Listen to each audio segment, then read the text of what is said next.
네, 감사합니다. 우리 오늘 하나님께서 주신 말씀은요, 역대하 24장 17절부터 22절 말씀입니다. 역대하 24장 17절부터 22절 말씀, 가짜 평화를 경계하라. 그런 제목으로 오늘 함께 말씀 듣도록 하겠습니다. 우리 함께 읽을까요? 시작. 여호야다가 죽은 후에 유다 방백들이 와서 왕에게 절하매 왕이 그들의 말을 듣고 그의 조상들의 하나님 여호와의 전을 버리고 아세라 목상과 우상을 섬겼으므로 그 죄로 말미암아 진노가 유다와 예루살렘에 임하니라. 그러나 여호와께서 그들에게 선지자를 보내사 다시 여호와에게로 돌아오게 하려 하시매 선지자들이 그들에게 경고하였으나 듣지 아니하니라. 이에 하나님의 영이 제사장 여호야다의 아들 스가랴를 감동시키시매 그가 백성 앞에 높이 서서 그들에게 이르되 하나님이 이같이 말씀하시기를 너희가 어찌하여 여호와의 명령을 거역하여 스스로 형통하지 못하게 하느냐 하셨나니 너희가 여호와를 버렸으므로 여호와께서도 너희를 버리셨느니라 하나 우리가 함께 꾀하고 왕의 명령을 따라 그를 여호와의 전뜰 안에서 돌로 쳐 죽였더라. 요아스 왕이 이와 같이 스가랴의 아버지 여호야다가 베푼 은혜를 기억하지 아니하고 그의 아들을 죽이니 그가 죽을 때에 이르되 여호와는 감찰하시고 신원하여 주옵소서 하니라. 아멘. 네, 오늘 이 본문은 좀 별로 이렇게 기분이 썩 좋아지지 않는 그런 본문 말씀입니다. 이 말씀을 제가 준비하면서 본문의 내용은 좀 기분이 썩 좋지 않아도 우리 안에 하나님이 주시는 소망과 평화가 있기를 원합니다. 그런 기도를 했습니다. 여러분, 그 국가 간의 외교는 참 어렵습니다. 근데 제가 그 국가 간의 이 외교의 그 이슈들을 이렇게 진행되는 것을 이렇게 뉴스를 통해서 가끔 보면 참 개인적으로는 참 좀 황당한 그런 경우들을 많이 보고 또 느낍니다. 왜냐하면 외교를 할 때는 외교적인 언어는요 굉장히 그 좋은 말들을 사용합니다. 그러니까 뭐 친선을 도모하고요, 또 서로 만나면 평화를 얘기하고 그렇습니다. 다 외교적인 언사들을 보면 다 이 세상에 평화를 원하는 것 같아요. 외교관들이 하는 얘기를 들어보면. 그런데 실제로 그 나오는 말 뒷면에는요, 전부 자국의 유익을 구하고 자기 나라의 유익을 위해서 뭐 엄청난 그 싸움이 일어나고, 그런 것을 봅니다. 그런데 그러니까 수면 아래에서는 엄청난 외교 전쟁이라고 하지 않습니까? 그런 것들이 일어나는데 밖에 나오는 언어들을 보면 특별한 경우를 제외하고는 다 아주 뭐 좋은 말들이 나옵니다. 우리가 서로 친하게 지내자, 잘 지내자, 뭐 우리가 영원한 우방이다, 친구다, 뭐 이런 말들을 많이 하는 것이죠. 그러나 외교 그런 말들을 사용하면서도요, 뒤에서는 언제든지 필요하면 내가 힘을 사용할 수 있는 준비를 다 하죠. 그것이 외교입니다. 그래서 어떤 때 제가 이렇게 외교를 보면요, 참 외교라는 일은 위선적이다. 그런 생각을 할 때가 있습니다. 그 외교관은 참 직업이 힘들 것 같아요. 제가 생각해 보면. 근데 여러분, 개인적인 자기 삶도요, 외교관처럼 사는 사람들이 있습니다. 외교하듯 관계들을 맺고 사는 그런 분들이 있어요.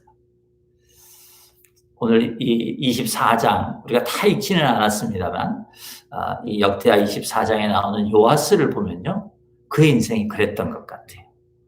요아스의 인생은 참 안 됐습니다. 하나님과 또 사람과 그 관계가 너무 외교적인 관계로 그렇게 살았던 사람이 아닌가, 제가 그런 생각을 해보게 됐습니다. 여러분, 오늘 그 17절, 18절 우리가 17절부터 읽었는데요. 이제 여호야다라는 제사장이, 유다의 제사장이 죽었습니다. 그러자 유다의 왕이었던 요아스 개인과 또 유다 왕국이 큰 변화를 겪게 됩니다. 엄청난 변화가 일어나는데요. 그런데 그 24장 전체를 이렇게 쭉 읽어온 분은 이 변화가, 이 17절부터 시작되는 이 요아스와 유다 왕국의 변화가 참 의아합니다. 좀 혼란스럽기까지 합니다. 왜냐면요, 이 17절 이전까지 보여진 그 요아스 왕과 유다 왕국의 모습은요, 지금 이제 17절부터 시작해서 마지막까지 24장 마지막까지 보여지는 모습하고는 너무 판이하게 다릅니다.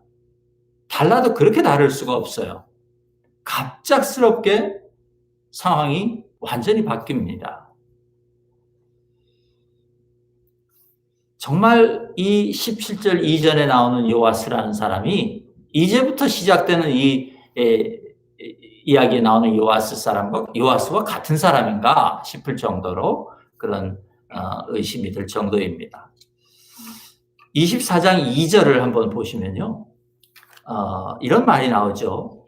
제사장 여호야다가 세상에 사는 모든 날에 요아스가 여호와 보시기에 정직하게 행하였으며, 그런 말이 나옵니다. 그런데 18절을 보시면 그가 하나님 여호와의 전을 버리고 아세라 목상과 우상을 섬겼으므로, 그런 말이 나와요. 여러분 중에는 아마 벌써 마음속으로 하나님을 잘 섬기다가 나중에 변심해서 그 인생을 망친 왕이 유다의 한둘이었나, 똑같이 이런 생각을 하시는 분이 있을지 모르겠어요. 맞습니다. 처음에 여호와 앞에 정직하게 행하다가 나중에 하나님을 등짐으로써 형통의 복을 받고 시작했다가 나중에 형벌로 끝나는 많은 유다의 왕들의 기록을 우리가 성경에서 볼 수 있습니다. 그런데요, 요아스 왕의 이야기는 그 패턴으로 보면 같은데 그 내용이 조금 특별합니다. 왜냐하면 그가 그렇게 갑작스럽게 변한 것, 그것이 오직 한 사람의 죽음과 관련이 있다고 우리 성경이 말하기 때문에 그렇습니다. 우리가 어제 봤던 우시야 왕은 자기의 그 교만 때문에 망했는데요. 그런데 지금 이 요아스 왕은요, 제사장이었던 여호야다라는 한 사람의 죽음에 의하여 전과 후가 완전히 바뀌는 그런 삶의 모습을 보여줍니다. 여러분, 유다의 왕으로서 요아스의 그 치적은요, 오늘 24장 6절부터 4절부터 14절까지를 보시면 성전을 재건하는 것이었습니다. 그는 최선을 다해서 성전을 재건했습니다. 보수하고 고쳤습니다. 그러니까 이 여호야다 제사장이 죽기 전까지 요아스가 왕으로서 한 최고의 일은, 또 하나님이 칭찬하신 일은 망가진 성전을 재건하고 무너진 성전을 보수해서 거기에 하나님께 제사 드리는 그 예배를 새롭게 확립한 그런 것이었습니다. 여러분, 요아스가 이것을 자기 인생에서 얼마나 열심히 했는지 성경에서 우리가 알 수 있습니다. 그가 성전을 보수하는 일을 하라고 명령을 했는데 그게 진척이 없게 되자 제사장 여호야다를 불러다가 거의 성경에 보면 막 화를 내는 것처럼 그렇게 말하면서 독촉합니다. 그래서 파괴된 성전을 다시 세웠고 또 제사에 필요한 기구들을 만들었고, 그래서 제사장 여호야다가 살아있는 날 동안에 항상 번제를 드리도록 그렇게 했다고 성경이 말합니다. 그런데 그 여호야다가 죽자 곧바로 요아스는 그 성전을 버리고 우상을 섬기기 시작했다. 그렇게 오늘 본문이 말하는 것이에요. 아니, 어떻게 사람이 이렇게 쉽게 자신의 태도를 돌변할 수 있을까? 이렇게 바꿀 수 있을까? 저는 이 요아스의 이야기를 읽고 묵상하다가요, 하나님 안에 깊이 자기의 영혼이 뿌리 내리지 못한 사람, 그 정말 하나님의 은혜가 부어졌음에도 불구하고 그 은혜 안에 자기의 영혼을 뿌리 내리지 못한 그 불쌍한 사람을 발견했습니다. 겉으로는 하나님 안에 살고 있는 것 같았는데 그 영혼의 깊은 곳에는 하나님의 은혜도 없고 하나님의 긍휼도 없고 하나님의 자비도 없는, 알지 못했던, 없는 것이 아니라 그것이 있었음에도 불구하고 알지 못했던 그런 가련한 인생을 보게 되는 것입니다. 그런데 그 사람이 유다의 왕이었다는 것이에요. 비록 버려졌던 성전을 재건해서 국가적으로 하나님을 향한 예배를 회복시켰으므로 아름다운 믿음의 사람처럼 보이기는 했는데 사실은 그가 전혀 하나님을 알지 못했던 불쌍한 신앙인이었다는 것을 발견한 것입니다. 오늘 제가 그 이야기를 좀 여러분과 하고 싶은 것이에요. 여러분, 요아스를 통하여 우리는 하나님 은혜 안에 깊이 뿌리 내리지 못하고 겉모양으로 하나님을 섬기는 일이 얼마나 어리석고 무의미한 일인지 알게 됩니다.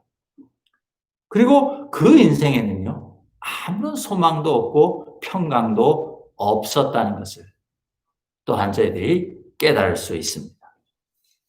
저는 이 말씀을 통하여 우리 모두가 요아스를 반면교사로 삼아서 우리의 신앙을 돌아보고 삶을 돌아보고 그래서 우리는 더욱 깊이 주님의 은혜 가운데에 뿌리를 내리며 주님이 주시는 소망과 평화를 누리시게 되기를 주님의 이름으로 축복합니다. 여러분, 요아스는요, 유다의 왕 중에서 제일 어린 나이에 왕이 되었습니다. 7살에 왕이 되었는데요. 여러분, 한 나라를 다스리기에는 너무 어린 나이 아닙니까? 7살이면. 예. 그런데 다윗의 자손이라고는 요아스밖에 없었기 때문에 요아스가 왕이 되었던 것이. 근데 너무 나이가 어리니까 그 여호야다라는 제사장이 도와서 나라를 다스리기 시작했습니다. 제사장의 도움을 받았다, 제가 이렇게 지금 말하기는 했지만, 그러나 실상은 아마 모든 국무를, 나라의 일을 여호야다가 결정했을 가능성이 많습니다. 7살짜리가 어떻게 나라를, 국가를, 민족을 지휘할 수 있었겠습니까? 24장 5절에 보시면 제사장 여호야다가 요아스 왕에게 아내를 정해줬다, 이렇게 이런 그 기사가 나오는 걸로 봐서 막 그 정도로 요아스에게 이 여호야다 제사장은 그 영향력을 많이 가지고 있었던 그런 사람이었고 둘의 관계가 그랬었던 것 같습니다. 요아스는 거의 전적으로 제사장 여호야다를 의지하고 살고 또 왕의 노릇을 했을 것입니다. 그런데 다행히 여호야다는요, 하나님을 잘 섬기는 그런 정직하고 유능한 제사장이었습니다. 그래서 요아스도 아무 큰 탈 없이 나라를 잘 다스릴 수 있었던 것이죠. 24장 2절에 보시면 이런 말씀이 나오죠. 제사장 여호야다가 세상에 사는 모든 날에 요아스가 여호와 보시기에 정직하게 행하였으며, 예, 여호야다가 있는 동안에는 요아스가 하나님 보시기에 정직하게 행했다, 그렇게 말합니다. 하나님 보시기에 정직하게 행했다, 그 말은요, 왕으로서 하나님의 뜻에 합당하게 행했다, 그런 말이 됩니다. 그리고 말씀드린 것처럼 요아스 왕이 하나님의 뜻에 합당하게 한 일 중에 가장 훌륭한 일은 성전을 재건하고 그 안에 올바른 제사를, 예배를 다시 세운 그런 일이었습니다.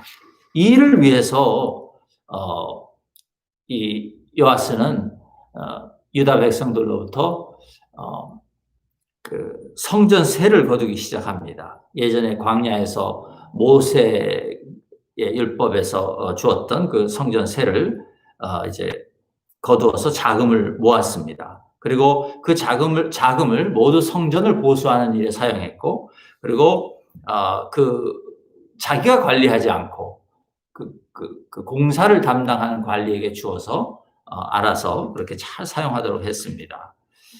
근데 성전 보수를 다 마쳤는데도 자금이 남았다 그랬어요. 그러니까 요아스가 하는 일에 온 백성들이 동참했고 기꺼이 참여했다는 것이에요. 근데 성전을 다 재건하고도 자금이 남게 되자 이제 요아스 왕과 제사장 여호야다는 그 돈으로 성전에서 사용할 제기들을 만들기 시작했습니다. 그리고 마침내 성전과 함께 하나님에 대한 예배를 회복했습니다. 14절에 보니까 여호야다가 살아있는 모든 날에 여호와의 전에 항상 번제를 드렸다 그렇게 말해요. 그러니까 그렇게 요아스 왕은요 제사장 여호야다와 함께 그의 그 도움을 받아서 하나님 앞에 합당한 왕으로서 또 백성들의 그 신임을 얻는 왕으로서 그렇게 살 수 있었다는 것입니다. 여호야다라는 그 출중한 제사장이 가까이에서 왕을 돕고 또 요아스는 그 여호야다를 신뢰하고 이런 그 아름다운 관계 속에서 그것이 가능했던 것입니다. 그런데 여러분 그것이 여호야다와 요아스의 그 아름다운 관계, 두 사람의 관계 때문에 그것 때문에만 그렇게 요아스가 성공적으로 왕의 직무를 담당할 수 있었던 것은 아닙니다. 왜냐하면 요아스의 출생부터 시작해서 이 요아스 인생의 이야기를 살펴보면요. 하나님이 그를 지키셨다는 것이 너무 분명하기 때문에 그렇습니다. 그 두 사람 사이의 관계의 배후에는 하나님의 인도하심이 있었던 것이 너무도 명백합니다. 그리고 그 하나님의 인도하심은 하나님께서 다윗을 통하여 주셨던 그 약속에 기인한 그런 것이었습니다. 여러분 7살짜리 요아스가 왕이 될 수 있었던 이유는요. 그가 말씀드린 것처럼 다윗 가문에 남아있는 유일한 후손이었기 때문에 그랬습니다. 요아스가 젖먹이 갓난아기일 때 그 유다 왕궁에는 피비린내 나는 정치적인 다툼이 일어났습니다. 그 소용돌이 속에서 요아스의 모든 형들은 다 죽었어요. 죽임을 당했어요.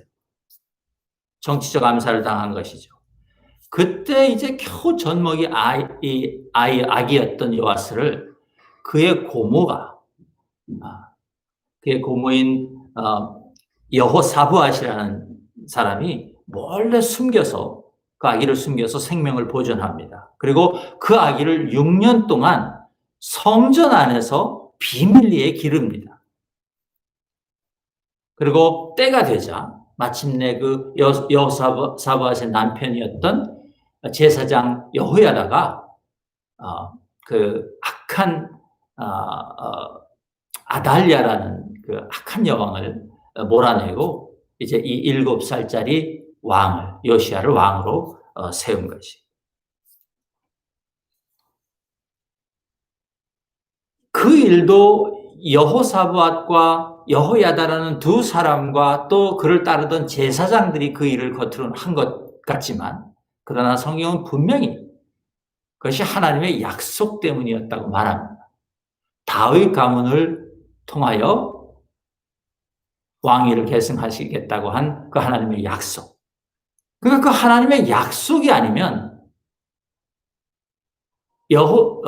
요아스는 왕이 될 수 없었던 것이에요. 아마 이미 갓난아기일 때 살해당했을 것입니다. 그 7년 전 그때에 자기 형들이 죽을 때 같이 죽었어야 되는 운명이에요. 이 세상에 없었을 것이에요. 그런데 하나님께서 당신의 약속을 지키시기 위하여 여호사밧을 사용하셔서 그를 요아스를 생명을 보존하시고 성전 안에서 지켜내신 것이었어요. 그리고 때가 되자 그를 유다의 왕으로 세우시게 된 것입니다. 여러분, 이렇게 요아스는요, 전적으로 하나님의 약속 때문에 왕이 되었습니다. 또 여호야다라는 그 제사장을 통하여 내려주시는 하나님의 은혜의 섭리가 있었기 때문에 그 왕의 역할을 감당할 수 있었습니다. 그런데 세월이 흐르고 그 여호야다 왕이 죽었다 그랬어요. 그리고 여호야다가 죽고 난 후에 일어난 일을 오늘 17절과 18절이 이렇게 요약하여 말하는 것입니다. 유다의 지방 방백들이 요아스 왕을 찾아와 절했고 왕은 그들의 말을 듣고 여호와를 버리고 우상을 섬기기 시작했다. 여러분, 지방 방백들이 요아스를 찾아와서 절을 했다. 그 말은 이제 충성을 다짐했다. 이런 말이 되기도 하고요. 또 하나는 그 왕을 설득했다. 그런 말이 되기도 합니다. 그런데 그 요아스 왕이 그 방백들의 말을 들었습니다. 그들이 들었다는 말은 그들이 원하는 대로 하기로 동의했다. 그 말이에요. 요아스 왕은요, 여호야다 제사장을 대신하여 이제 이 방백들의 말을 듣기로 한 것이에요. 다시 말해서 이 방백들을 자기의 정치적인 후원자들로 삼기로 했다. 그 말입니다. 자기가 신뢰하던 여호야다가 눈앞에서 사라졌고 그 얼마나 당황스러웠겠어요. 물론 이제 세월이 흘러서 20살이 넘어 한 27, 8살쯤 된 그런 청년이었을 텐데요. 그 자기가 신뢰하고 자기를 지금까지 지켜주고 보호해주는 여호야다가 사라지자, 그런데 유다 지방의 방백들이 와서 자기에게 충성을 맹세하고 자기와 협력하기를 원하자 선뜻 그들의 제안을 받아들였다. 그 말이에요. 거기까지 이해할 수 있습니다. 그런데 그 문제는 그 요아스 왕과 방백들 사이에 맺어진 합의가, 그 내용이 바로 이제 하나님을 버리고 우상을 섬기기로 한 그런 것이었다는 것이죠. 유다의 방백들은요, 예루살렘 성전에서 여호와 하나님을 예배하는 대신 자기들의 영향력이 미치는 그 지역에 있는 산당에서 아세라 목상이나 다른 우상을 섬기기를 원했습니다. 요아스는 자신의 왕권을 지키기 위하여 그토록 심혈을 기울여서 보수하고 재건했던, 그리고 그 안에 하나님 원하시는 예배를 확립했던 그 모든 것들을 포기한 것이에요. 여기서 여러분, 우리는 두 가지 사실을 알게 됩니다. 첫째는요, 제사장 여호야다가 살아있는 동안 평생 하나님께 번제를 드렸지만 유다 왕국 안에는 진정한 의미에서의 제사가 온전하게 회복되어 있지는 않았다는 것을 우리가 알게 되는 것이에요. 다시 말해서 예루살렘이라는 그 성전에서는 비록 올바른 예배가 회복되어 있었고 제사가 드려지고 있었지만 예루살렘 바깥의 다른 성읍들에서, 대부분의 성읍들에서는 여전히 다른 우상을 섬기는 일들이 계속되고 있었다는 것이죠. 그것을 우리가 알 수 있는 것입니다. 백성들은 예루살렘 성전에서 여호와 하나님을 향한 제사가 매일 드려지고 있다는 것을 알았음에도 불구하고 자기들의 삶 속에서는 우상을 섬기며 살았다. 그 말.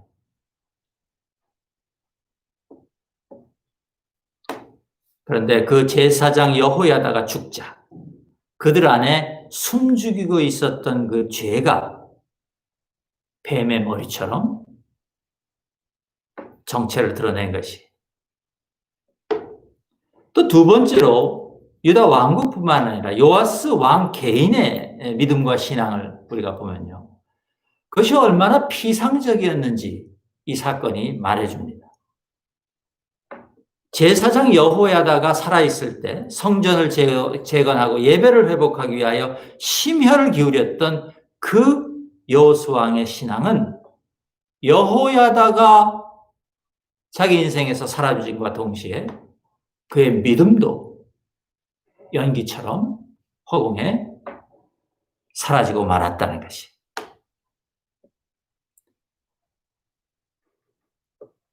사실은 그의 그 신앙적 행위들이 여호야다가 살아있을 때 그가 보여주었던 그 신앙의 행위들이 하나님에 대한 참된 지식과 여호와를 향한 참된 신뢰에서 나온 믿음의 행위들이 아니었다. 그것이 곧 19절과 21절에서 곧바로 드러나게 되는 것이다.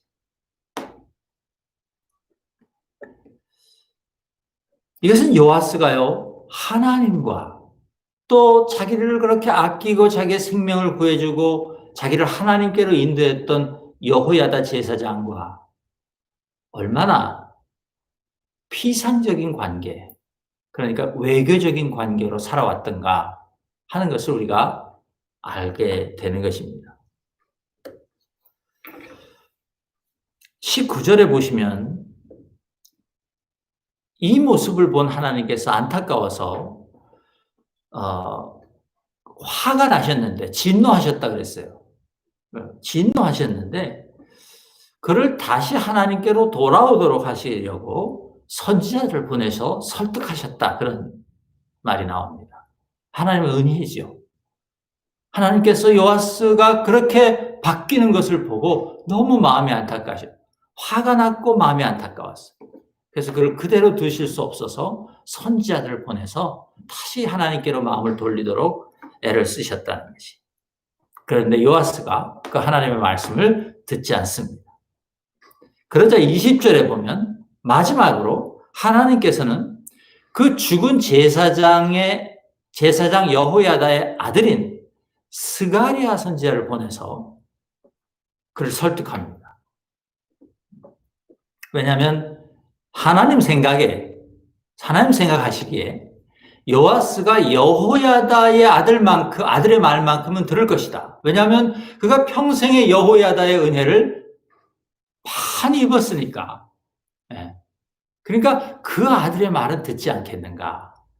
그래서 여호야다의 아들 스가랴에게 하나님께서 성령을 부어주시고 가서 요아스에게 하나님의 말씀을 전하도록 했다는 것이, 그런 기대를 하나님께서 하셨다는 것이.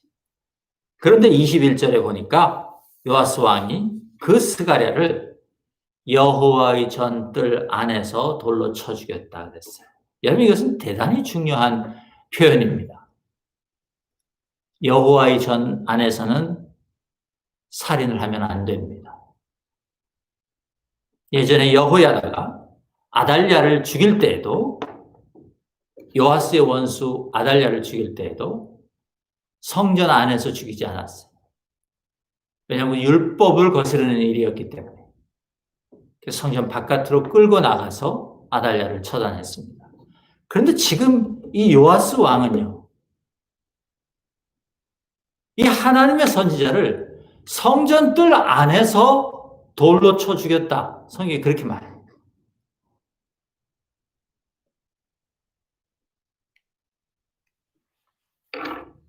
결국 요아스는 그 대가로 나중에 자기가 암살을 당하는 죽음을 맞이하게 됩니다. 그리고 왕들이 묻히는 묘실에 안치되지 못합니다. 여러분, 요아스는요, 제사장 여호야다가 살아있을 때 흠잡을 수 없는 믿음의 사람처럼 보였어요. 그런데 우리가 지금까지 살펴본 것처럼 그의 그 신앙이라는 것이 여호야다에게 잘 보이려는 것이었다. 사람에게 잘 보이기 위한 것이었다라고 결론 지을 수밖에 없습니다. 하나님께서는 당신의 약속 안에서 어린 요아스의 생명을 보존해 주셨고, 또 믿음과 능력을 겸비했던 제사장 여호야다를 옆에 붙여주셔서 요아스가 왕의 임무를 잘 감당하도록 그렇게 인도하시고 배려해 주셨습니다. 도와주셨습니다. 그럼에도 불구하고 요아스는 평생에 여호야다의 눈치를 보았지 하나님의 눈치를 보지 않았다는 것이.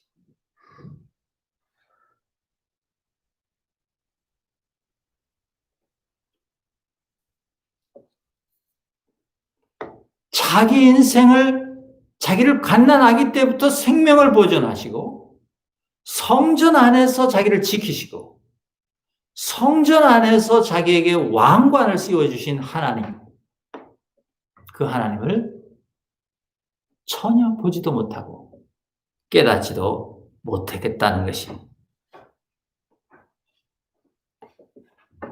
여러분, 제가 한 가지 질문이 들었습니다.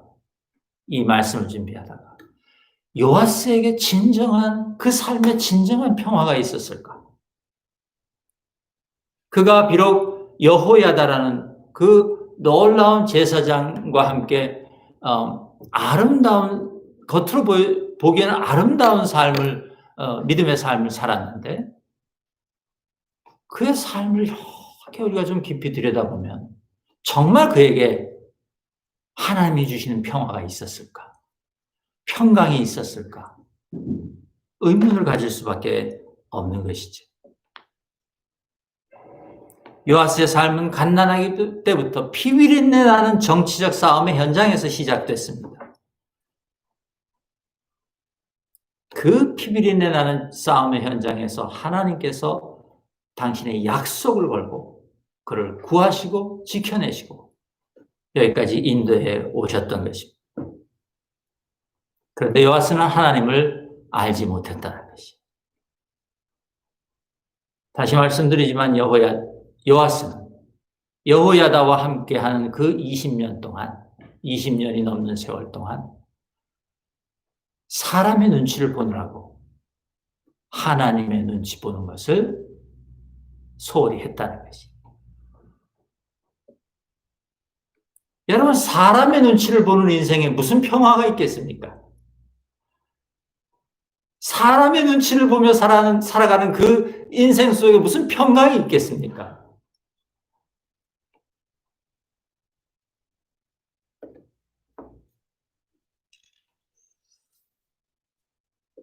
여러분, 우리는 우리 자신의 생활을 좀 돌아봐야 합니다. 우리 교회 생활을 돌아봐야 하고, 우리의 신앙 생활을 돌아봐야 합니다.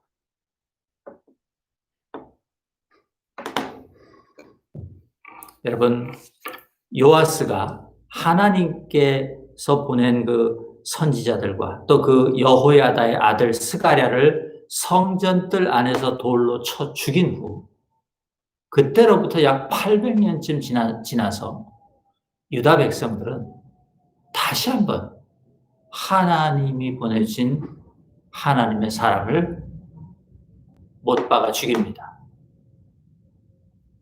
예수 그리스도의 십자가 사건입니다. 그때도 하나님께서 무수한 선지자들 유다 백성들에게 보내서 하나님의 말씀을 전해주셨고 돌아오라고 말했지만 듣지 않자 하나님께서 자기 아들을 보내시기로 지금 이 요아스에게는 여호야다의 아들을 보내셨는데 800년 후에는 하나님이 자기 아들을 보내셔서 그러면 이제 내 아들의 말은 들을 것이다. 그렇게 생각하시고 예수 그리스도를 보내주셨던 것이. 그런데 사람들은 그 아들의 말도 듣지 않았습니다. 성경은 그 예수 그리스도가 이 세상에 평화의 왕으로 오셨다고 말합니다. 하나님께서 당신의 평화를 우리 이 땅에 주시고 우리 각자의 삶에 허락해 주시기 위해서 예수 그리스도를 보내주셨다고 성경이 그렇게 증가합니다. 그런데 사람들은 그 하나님의 아들 평화의 왕을 거절한 것이에요. 그리고 사람들은 여전히 세상의 눈치를 보며 삽니다. 사람들은 여전히 사람의 눈치를 보며 삽니다. 여러분, 다시 말씀드립니다. 하나님이 아닌 다른 것의 눈치를 보고 사는 삶에는 절대 평화가 없습니다. 절대 평강이 있을 수가 없습니다. 늘 불안하고 늘 초조합니다. 오직 하나님의 눈을 의식하고 사는 자에게만 참된 평화가 임하는 줄 믿으시길 주님의 이름으로 축복합니다. 아멘. 하나님만이 우리를 당신의 은혜와 당신의 약속 안에 보호하실 수 있기 때문에 그렇습니다. 그리고 그것이 바로 우리가 예수 그리스도를 우리의 주인으로 받아들이고 우리의 구세주로 인정하고 그분 안에 머무는 것의 의미인 것입니다. 여러분, 여호야다가 함께 있을 때에 요아스가 누린 그 겉으로 보여지는 평화는요, 요아스가 만든 것이 아니었어요. 여호야다가 만든 것도 사실은 아니었습니다. 처음에 말씀드린 것처럼 그것은 하나님의 약속이 이루어지는 과정이었고, 그래서 그것은 하나님이 만들어서 허락해 주신 삶의 평강이었어요. 그 진흙탕 같은 피비린내 나는 싸움의 현장에서 이제 갓난아기로 이제 자기 스스로 자기를 구원할 수 없었던 요아스를 하나님께서 당신의 섭리로 그 생명을 구원하시고 그를 성전 안으로 데려다가 왕이 될 때까지 보호하셨다는 것이죠. 그리고 마침내 당신의 약속을 이루심으로 요아스가 유다의 왕이 될 수 있었던 것입니다. 그런데 그렇게 요아스의 자기 인생에 있었던 모든 것들은 하나님의 은혜였는데 요아스가 그것을 이해하지 못했다는 것이. 여러분, 하나님의 섭리를 이해하지 못하면 우리 삶의 평화는 없습니다. 오직 우리 삶의 평화는 하나님께서 주시는 은혜입니다. 누구도 스스로 자기 삶의 평화를 만들어낼 수 있는 사람은 없습니다. 또 하나님 외에 어떤 존재도 나의 삶의 평화를 가져다 주지 못합니다. 일시적인 평화, 눈에 보이는 평화는 나에게 줄 수 있을지라도 영원한 평화, 참된 평화, 그것은 하나님 외에는 우리에게 주실 수 있는 분이 아무도 없다는 것을 여러분이 꼭 기억하실 수 있기를 바랍니다. 여러분, 우리는 예수를 통해서 평화를 얻습니다. 예수님께서 우리와 함께 하실 때 또 그 평화가 지켜집니다. 예수님이 없는 평화는 없습니다. 여러분, 예수님 외에 다른 것에서 지금 얻고 계시는 평강과 평화가 있다고 여러분 혹시 생각하시는 게 있으면 그것은 가짜입니다. 가짜 평화예요. 근데 여러분, 우리가 가짜 평화를 진짜 평화라고 믿고 살면 요아스와 같은 일이 생깁니다. 결정적인 순간에 그것이 내 삶에서 사라질 때 우리가 가지고 있었던 믿음의 모습도 적나라하게 드러나게 되는 것입니다. 여러분, 이것은 우리 개인의 삶에도 적용되는 진리이고 한 국가에도 적용되는 진리이고 한 교회에도 적용되는 진리이고 사실은 온 세상에 적용되는 진리입니다. 여러분, 우리는 예수님 안으로 생명의 인도함을 받은 사람입니다. 우리는 예수님 안에서 보호받으며 영생을 사는 사람들입니다. 우리는 예수님 안에서 의의 면류관을 쓴 사람들이에요. 왕 같은 제사장이 된 사람들이에요. 여러분, 이 진리가 우리 안에 확실할 때에만 우리 삶에 참된 평화가 찾아오고 또 유지될 수 있다는 것을 여러분 꼭 기억하실 수 있기를 주님의 이름으로 축복합니다. 여러분, 그것은 우리가 예수님과 외교적 관계로 살던 삶을 청산한다는 얘기예요. 예수님과 우리가 외교하듯 살면 안 돼요. 여러분. 그렇게 피상적인 삶을 살면 우리가 참된 평화가 올 수 없습니다. 여러분, 예수님께서는 우리에게 어떻게 다가오셨습니까? 먼저 우리를 찾아오실 때 예수님께서는 어떻게 찾아오셨어요? 하늘 보좌를 버리고 이 땅에 죄인들과 같은 모습으로 오셨습니다. 그리고 다시 이 죄인들을 위하여 당신의 생명을 내어주셨습니다. 여러분, 거기에 어디 피상적인 관계가 있고 거기에 어디 외교적인 수사가 있습니까? 예수님은 그렇게 우리에게 다가오셨어요. 여러분, 이제 우리의 몫이 남아 있습니다. 우리는 어떤 분들은 평생 신앙생활을 하셨고 평생이 아닐지라도 수십 년을 하셨고 오랜 세월 신앙생활을 하신 분들이 있습니다.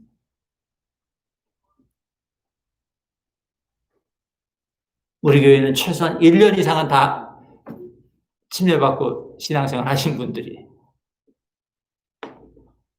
여러분, 우리 예수님과의 관계를 이제 외교적인 관계를 벗어나서 정말로 주님이 주신 그 생명을 받고 또 나의 생명을 주님에게 드리는 그 생명이 주고받아지는 그런 관계로 하실 수 있기를 바라고 축복합니다.